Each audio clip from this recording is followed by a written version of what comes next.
I call him the reluctant champion because that's just what he was. He was a champion, not just for Angelo State, but for the city of San Angelo. And he was reluctant because of his humility and humbleness that he just wouldn't talk about himself. Benjamin Kelly is known as the ultimate pioneer of change in San Angelo, breaking the color barrier for then Angelo State College as the first black student and football player in the time of segregation. Ben would talk about sometimes how badly they would treat him. I mean, on the football field, how they would step on him. I think they would even try to spit on him. They would try to do certain things because every school that they played was still a segregated school. The decision for integration was a great decision. It was only made too late. It should have been made generations way back, in my opinion. And I have always said this. The college did not integrate Benjamin Kelly. Benjamin Kelly integrated the college. Phil George was on the coaching staff as a lineman coach in 1953. He credits Kelly for having the humble tenacity to push toward the goal line during a time of racial bigotry. And I have no idea where a man gets that much strength. He was such a humble man. I don't ever recall Ben Kelly having any kind of arrogance, ego. He just was a good person. Joe Munoz is the senior executive assistant to the president and general counsel at Angelo State University. He says Kelly's life is remembered and celebrated on the campus of ASU. I think what impresses people, and especially me more, is how he handled it.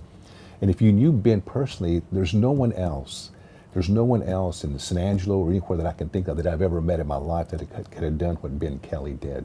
Most buildings at Angelo State are named because people put forth millions, and most of them are named posthumously.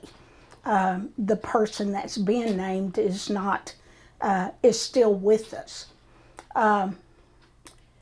Ben had passed away when Mike Milligan gave hundreds of thousands to name the weight room after Ben and Alveda Kelly. So we took a ride across campus to that building, the Ben Kelly Center for Human Performance, named in honor of him and his wife, Alveda Kelly.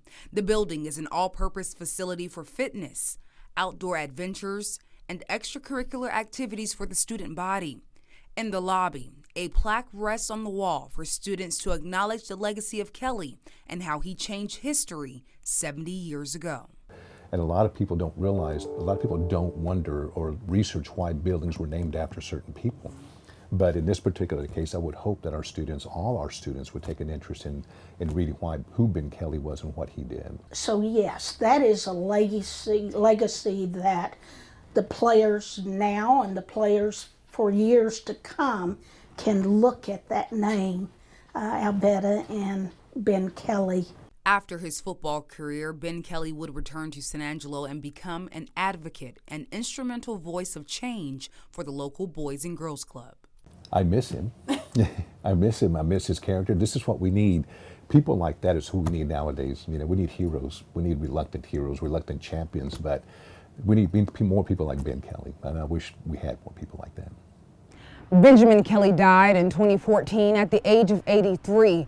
Kelly set the precedent for African American students and athletes here at Angelo State University. He was inducted into Angelo State University's Athletics Hall of Honor and the Texas Black Sports Hall of Fame. Deja Barrett, KLST News.